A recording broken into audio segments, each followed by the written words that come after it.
অন্তর্বর্তীকালীন সরকারের যিনি এখন প্রধান দায়িত্বে আছেন ডক্টর মোহাম্মদ ইউনূস ঘোষণা দিয়েছেন গত পরশুদিন আল্লাহর কোরআনের কথা এ বাংলার জমিনে বলার জন্য কোন সলিমুদ্দির অনুমতির প্রয়োজন নেই। সুতরাং আলহামদুলিল্লাহ আমরা মুক্ত বাতাসে মুক্ত কণ্ঠ দিয়ে আল্লাহর কোরআনের কথা মানুষদেরকে শোনাতে পারবো।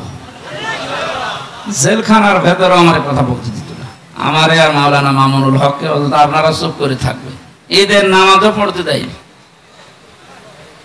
একটা হিন্দু পেয়েছিলাম জেলার আর সোফার, ও তো আর আলেম সালেম বোঝে না, ওর কাছে সব সমান। প্রাণ প্রিয় পাবনাবাসী, এখন আর প্রশাসনের ভাইরা বলা লাগছে না, কারণ ওদের এখন না হলেও আমাদের এই অনুষ্ঠানে সমস্যা নেই। কি একটা কায়দা করে রেখেছিল বলেন তো 16 বছর, এই পাতি নেতা থেকে শুরু করে এসপি ডিসি পর্যন্ত, এমনকি বিনা ভোটের এমপি পর্যন্ত পারমিশন না দিলে হবে। এবার বিনা ভোটে এমপি হয়ে দেখেন, পিটিএ মেরে ফেলবে মানুষ। এই জন্য প্রশাসনের ভাইরা এটা আর বললাম না। এই আজকে মনে হয় লালন শাহ ব্রিজ পার হওয়ার সময় মেজর জেনারেল কল দিয়েছিলেন, যিনি এখন দায়িত্বে আছেন। আরে বলছে হুজুর আমির হামজান জি, যেহেতু প্রশাসনে আছে, ডিসিএফআই আছে, গোপনে কথাগুলো বাইরে না বলাই ভালো, তারপরও কিছু বলছি সতর্কের জন্য। উনি বললেন আল্লাহর কোরআনের কথা বলার জন্য এতদিন যারা বাধা দিয়েছে, যদি কোনো জায়গায় বাধা পান আপনি সরাসরি নাম্বার সেভ করে রাখেন, আমারে জানাবেন, ঠ্যাং ভেঙে ফেলবেন। কিন্তু দুইটা কথা আমাকে জানিয়েছে, বলছে মিজানুর রহমান আজহারি কিছুদিন পরে আসবে দেশে। আমি যেহেতু মালয়েশিয়া ছিলাম কিছুদিন, কথা বললাম ভাইয়ের সাথে, বলছে যাবো কয়েকদিন পরে, আর একটু শান্ত হোক, কারণ শয়তানরা তো এখনো বসেনি। আমি বাইরে গিয়েছিলাম সিঙ্গাপুর, মালয়েশিয়া, ওরা আমার বিরুদ্ধেও ষড়যন্ত্র এখনো চালাচ্ছে, কারণ এরা দেখছে এ তো ঝামেলা থাকলে আমাদের পিঠের চামড়া জনগণ তুলে ফেলবে। অনেক দুইটা কথা জানিয়েছে, আমি জাতির উদ্দেশ্যে বলছি, যেহেতু রেকর্ড হচ্ছে, কালকে সারা দেশে ছড়িয়ে যাবে। অন্তর্বর্তীকালীন সরকারের যিনি এখন প্রধান দায়িত্বে আছেন ডক্টর মোহাম্মদ ইউনূস ঘোষণা দিয়েছেন গত পরশুদিন আল্লাহর কোরআনের কথা এ বাংলার জমিনে বলার জন্য কোন সলিমুদ্দির অনুমতির প্রয়োজন নেই। সুতরাং আলহামদুলিল্লাহ আমরা মুক্ত বাতাসে মুক্ত কণ্ঠ দিয়ে আল্লাহর কোরআনের কথা মানুষদেরকে শোনাতে পারবো। জেলখানার ভেতরে আমার কথা বলতে দিত না, আমারে আর মাওলানা মামুনুল হককে আপনারা চুপ করে থাকবে, ঈদের নামাজও পড়তে দেয়নি। একটা হিন্দু পেয়েছিলাম জেলার আর সোফার, ও তো আর আলেম সালেম বোঝে না, ওর কাছে সব সমান। মাইক ম্যান কই, আওয়াজ লাগবে কানে, রিভাব দেন কানে আওয়াজ দেন। দাঁড়িয়ে আছেন যারা, বসেন, সব বসেন। আলহামদুলিল্লাহি রাব্বিল মাশরিকাইনি ওয়া রাব্বিল মাগরিবাইন আল্লাযী খালাকা কুল্লা শাইইন যাওজাইন ওয়া আওজাবা আলাইনাল ইহসানা বিল ওয়ালিদাইন ওয়া নাশহাদু আল্লা ইলাহা ইল্লাল্লাহু ওয়াহদাহু লা শারীকা লাহু وأشهد أن محمدا عبده ورسوله سيد الكونين صلى الله عليه وعلى آله وصحبه وأتباعه أجمعين ليلا ونهارا في الطرفين فقد قال الله تعالى في كلامه المجيد وبرهانه التوحيد أعوذ بالله من الشيطان الرجيم বিসমিল্লাহির রহমানির রহিম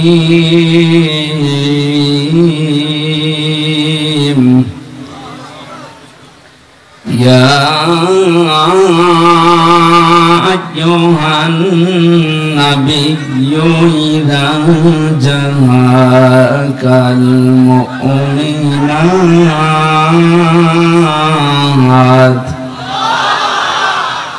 يبايعنك على ألا يشركن بالله شيئا ولا يسرقن ولا يزنين ولا يقتلن أولادهن ولا يأتينك ببهتان يفترينه بين أيديهن وأرجلهن ولا يعصينك في معروف فبايعهن واستغفر لهن الله إن الله غفور رحيم صدقت يا ربنا عن أبي هريرة رضي الله تعالى عنه قال قال النبي صلى الله عليه وسلم اتقي دعوة المظلوم فإنها ليس بينه وبين الله حجاب رواه مسلم وقال تعالى في شأن رسوله وما زادهم إلا إيمانا وتسليما اللهم صل على سيدنا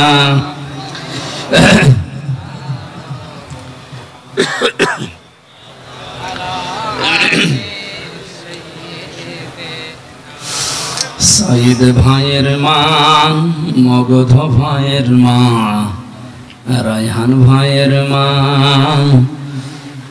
শিপন ভাইয়ের মা তোমরা বড়ই ভাগ্যবতী আনলে ধরাই দিনের জ্যোতি সালাম জানাই তোমায় ফেরেশতা মা সালাম জানাই তোমায় ফেরেশতা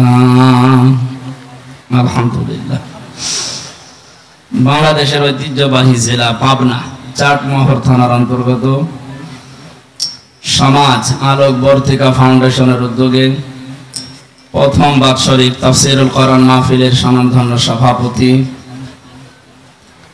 অত্র এলাকার সর্বজন শ্রদ্ধাভাজন ব্যক্তিত্ব হাফেজ মাওলানা রুহুল আমিন খন্দকার, প্রধান অতিথি শাইখুল মাশায়েখ পাবনা ইসলামিয়া ফাজিল মাদ্রাসার শ্রদ্ধাভাজন অধ্যক্ষ হাফেজ মাওলানা ইকবাল হুসাইন, এতক্ষণ যারা আলোচনা রাখলেন আটঘরিয়া উপজেলা পরিষদের সাবেক চেয়ারম্যান ইসলামিক চিন্তাবিদ মাওলানা জহুরুল ইসলাম খান, আমার পরে আল্লাহর কাছে মোনাজাত করবেন মাজলুমদেরকে নিয়ে মাওলানা হোসাইন আহমেদ মাহফুজ, মঞ্চে বসা আছেন নাম না জানা সম্মানিত ওলামা ইকরাম, অনেকগুলো আলেম। আমি আসলে 3 বছর জেলে থেকে অনেক কিছু ভুলে গেছি, খালি চেহারা দেখছে কিন্তু চিনতে পারছি না, নাম মনে নেই, চেহারাটা হালকা হালকা মনে পড়ছে। যে আলেমগুলো এসেছেন আল্লাহ রাব্বুল আলামিন আলেমদের হায়াতে তাজ্জেবা সিহাতে কুল্লিয়া দান করেন। সামনে বসা মুসলমান ভাইরা, পর্দার আড়ালের সম্মানিতা মা এবং বোনেরা, প্রাণ প্রিয় পাবনাবাসী, এখন আর প্রশাসনের ভাইরা বলা লাগছে না, কারণ ওদের এখন না হলেও আমাদের এই অনুষ্ঠানে সমস্যা নেই। কি একটা কায়দা করে রেখেছিল বলেন তো 16 বছর। সেই পাতি নেতা থেকে শুরু করে এসপি ডিসি পর্যন্ত, এমনকি বিনা ভোটের এমপি পর্যন্ত পারমিশন না দিলে হবে। এবার বিনা ভোটে এমপি হয়ে দেখেন, পিটিএ মেরে ফেলবে মানুষ। এই জন্য প্রশাসনের ভাইরা, এটা আর বললাম না। এই আজকে মনে হয় লালন শাহ ব্রিজ পার হওয়ার সময় মেজর জেনারেল কল দিয়েছিলেন, যিনি এখন দায়িত্বে আছেন। আরে বলছে, হুজুর আমির হামজা জি, যেহেতু প্রশাসনে আছে, ডিজিএফআই আছে, গোপনে যেন কথাগুলো বাইরে না বলাই ভালো। তারপরও কিছু বলছি সতর্কের জন্য। উনি বললেন আল্লাহর কোরআনের কথা বলার জন্য এতদিন যারা বাধা দিয়েছে, যদি কোনো জায়গায় বাধা পান আপনি সরাসরি নাম্বার সেভ করে রাখেন, আমারে জানাবেন, ঠ্যাং ভেঙে ফেলবেন। কিন্তু দুইটা কথা আমাকে জানিয়েছে, বলছে মিজানুর রহমান আজহারি কিছুদিন পরে আসবে দেশে। আমি যেহেতু মালয়েশিয়া ছিলাম কিছুদিন, কথা বললাম ভাইয়ের সাথে, বলছে যাবো কয়েকদিন পরে, আর একটু শান্ত হোক, কারণ শয়তানরা তো এখনো বসেনি। আমি বাইরে গিয়েছিলাম সিঙ্গাপুর, মালয়েশিয়া, ওরা আমার বিরুদ্ধে ষড়যন্ত্র এখনো চালাচ্ছে। কারণ এরা দেখছে এ তো ঝামেলা থাকলে আমাদের পিঠের চামড়া জনগণ তুলে ফেলবে। অনেক দুইটা কথা জানিয়েছে, আমি জাতির উদ্দেশ্যে বলছি, যেহেতু রেকর্ড হচ্ছে, কালকে সারা দেশে ছড়িয়ে যাবে। অন্তর্বর্তীকালীন সরকারের যিনি এখন প্রধান দায়িত্বে আছেন ডক্টর মোহাম্মদ ইউনূস ঘোষণা দিয়েছেন গত পরশুদিন, আল্লাহর কোরআনের কথা এ বাংলার জমিনে বলার জন্য কোন সলিমুদ্দির অনুমতির প্রয়োজন নেই। সুতরাং আলহামদুলিল্লাহ আমরা মুক্ত বাতাসে মুক্ত কণ্ঠ দিয়ে আল্লাহর কোরআনের কথা মানুষদেরকে শোনাতে পারবো। জেলখানার ভেতরে আমার কথা বলতে দিত না, আমারে আর মাওলানা মামুনুল হককে আপনারা চুপ করে থাকবে, ঈদের নামাজও পড়তে দেয়নি। একটা হিন্দু পেয়েছিলাম জেলার আর সোফার, ও তো আর আলেম সালেম বোঝে না, ওর কাছে সব সমান। উনি জানিয়েছে যে তাফসীর মাহফিল যারা করে, কোরআনের অনুষ্ঠানগুলো কমিটিকে আপনি আগে থেকেই বলে দেবেন। এটা আমি এই ভাইকে ছিল সাথে, মাওলানা হোসাইনও শুনছিল। কমিটিকে বলবেন যে মহিলা প্যান্ডেল যেন একটু আলাদা করে, ওখানে যেন কোনো পুরুষ মানুষ না যায়। এক নাম্বারে এটা আমাকে জানাতে বলেছে। কালকে থেকে যত জায়গায় মাহফিল আছে বাংলাদেশে আগে থেকে কমিটিতে জানাবেন। দ্বিতীয় নম্বর জানিয়েছে মেয়েদের ওই জায়গাতে অন্তত 5-7টা 10টা ওয়াশরুম বানিয়ে দেবেন, এই সাময়িক কিছু সময়ের জন্য, যেন কষ্ট না হয়। এই দুইটা মেনে চলতে বলবেন। বাকি কোনো সমস্যা নেই, কোরআন যেভাবে আল্লাহ উপস্থাপন করতে জানিয়েছে ওইভাবে মানুষকে জানাবেন। আমরা দল মত নির্বিশেষে এদেশে আমরা একটা পরিবার। যদিও এমন সময় কথা বলছি যে সময় ভারতের একটা কালো চিন্তার কারণে আমাদের 8টা-9টা জেলা বাংলাদেশে এখন পানির নিচে। আমিরে জামাত ডক্টর শফিকুর রহমান সহ যে মানুষগুলো আজ ত্রাণ দেওয়ার জন্য গিয়েছে, আল্লাহ তাদেরকে হায়াতে তজ্জেবা সিহাতে কুল্লিয়া দান করুন। যাদের টাকা পয়সাগুলো ওখানে যাচ্ছে, মনে করবেন এটা সবচাইতে এখন বড় জিহাদ, এই মানবতার পাশে দাঁড়ানো।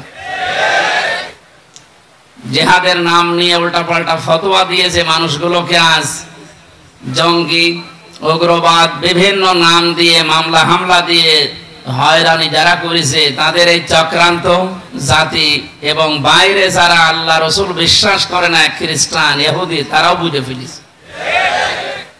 কাউন্টার টেররিজম নামে যে বিভাগটা ছিল, এরা আন্দাজে ভালো মানুষ বাড়ি থেকে ধরে এ বোমা বাড়িয়েছে, এ জঙ্গি, এই নাম দিয়ে, বিশেষ করে যে মনিরুল, এটা একটা টাটকা নির্ভেজাল শয়তান।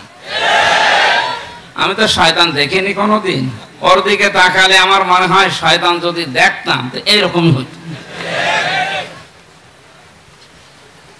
মাটির নিচে আমার যে ঘরে নিয়েছিল, এ সমস্ত কথা বলতে ওনারা আসার সময় বলেছিল, যা যা করলাম বাইরে যে কিছু বলবেন না, এই জন্য আর বলতেও পারছি না, থাক না বইটা আমি আবার ফের ধরা খাই, আর ধরা খাবো না ইনশাল্লাহ। আমাদের মন মানসিকতা আসলে এখন ভালো নেই, কারণ ওই মানুষগুলোর দৃশ্য দেখলে এই কান্না চলে আসতেছে। এমন অবস্থায় পানির ভেতরে এরা হাবুডুবু খাচ্ছে। এমনকি এ দেশটা দ্বিতীয়বার আমাদেরকে মুক্ত বাতাসে কথা বলার জন্য, মুক্ত পরিবেশে বের হওয়ার জন্য, ওপেন ভাবে আল্লাহর কোরআনের কথাগুলো ময়দানে নিয়ে আসার জন্য যারা জীবন দিয়ে গেল, যে কয়জনের নাম বললাম, আল্লাহ প্রত্যেককে যেন শাহাদতের সুউচ্চ মর্যাদা দান করেন।